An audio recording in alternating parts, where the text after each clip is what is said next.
Nahuli nga itong si Maynard dahil nakita siya nitong si Court at agad na hinabol ito sapagkat sinabi ni Lilette na hindi siya nagkakamali at yun nga ang taong nang hold up sa kanya. Kaya naman naabutan ni Court at nabugbog pa niya ito. Napunta agad dito sa presento. Ngunit kahit anong gawing pagpapaamin dito kay Maynard ay ayaw na talagang aminin.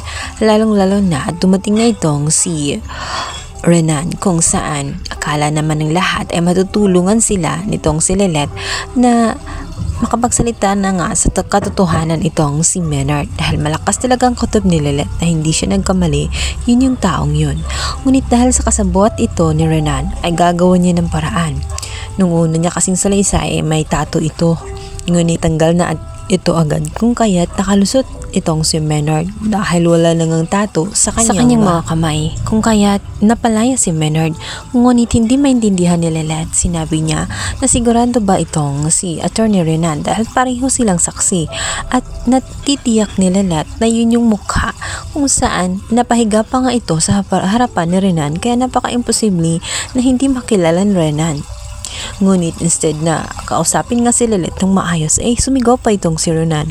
Para bang nahahalata na nga ng dalawa nitong si Trixie na tinidefend niya ang naturang kriminal. Palibhasa ay kasabot niya ito at ayaw niya na magsalita ito at madamay siya sa kapalpakan na ginawa ng kanyang tauhan. Nakalusot man itong si Maynard at napalaya man siya ni Renan, ngunit hindi maalis-alis sa isipan ni Lilette kung saan dinidiin talaga at dinidikta talaga ng kanyang puso na nagsisinungaling si Renan at totoo ang kanyang mga sinasabi na yun yung taong kanyang nakita noon nang na-hold up siya. Kaya hindi pa rin niya maalis-alis kailanman ang pagdududa kay Renan maging sa taong kanyang kaharap. Samantala, tinutukso naman sila lahat ng kanyang mga kamag-anak na kailangan na nga niyang sagutin itong si Court dahil batid ng lahat na hindi pa rin siya ligtas hanggat hindi nila nalalaman kung sino talaga ang totoong kriminal at hindi pa nga sila ligtas dahil hanggang ngayon ay hindi pa nakukulong ang mga ito kung kaya't kailangan nga niya ng bodyguard at minumungkahi na nga nila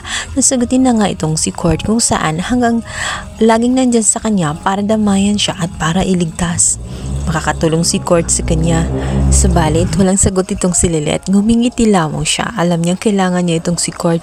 Subalit, ito namang si Court ay hindi pa rin titigil hanggat hindi mapatunayan niya na talagang mahalaga siya para kay Lilette. Kung kaya't gagawa siya ng paraan sa abot ng kanyang makakaya matulungan lamang ang kinakaharap na problema nitong si Lilette. At dito nga dahil sa nagdududa na rin siya sa kinikilos nga nitong si Renan. Pakaramdam ni Court ay kasabot niya ang tauhang yun kung kaya't katakataka na nasa kanya ang relo nang minsan niyang sinuot at sinabi nito na pinalik lamang sa kanya. Kaya noon pa man ay nagdududa na sila sa mga palusot nga nitong si Renan. May kakaiba sa kanyang mga galaw kung kaya't naisipan nga ni Court na sundan nga ito at hindi nga siya nagkamali sapagkat sa may di kalayuan nakita niya nakausap niya mismo ang naturang sinasabi ni Lilette na nahuli nga nitong si Court na ito nga si Maynard kung saan masinsin ang kanilang pag-uusap halatang kilalang kilala nila ang isa't isa kaya hindi imposibleng tama nga ang kutob nga nitong si Lilette na magkasabot ang dalawang si Renan at maaaring palabas lang ang lahat. At ang pang-hold up dito kay Lilette ay Trixie ay kagagawan talaga nitong si Renan at siya ang may pasimuno. Kaya naman agad-agad sasabihin nga ni Court ang kanyang mga natuklasan dito kay Renan at dito kay Maynard na kanyang nakita na nag-uusap ng masinsinan ng dalawa. Halatang magkasabot nga silang dalawa. Sa kabilang banda, hindi na nga mapalagay si Sabrina. Lalo't sinasaktan na nga siya nitong si Renan tuwing nag-aaway at nagtatalo nga silang dalawa. Batid niya, hindi na nga siya mahal nitong si Renan at naaabuso na siya nito. Kung kaya't lalapitan na niya itong si Lilette at tinawagan na nga niya ito na sasabihin na niya ang lahat ng kanyang mga nalalaman tungkol kay Renan Alon.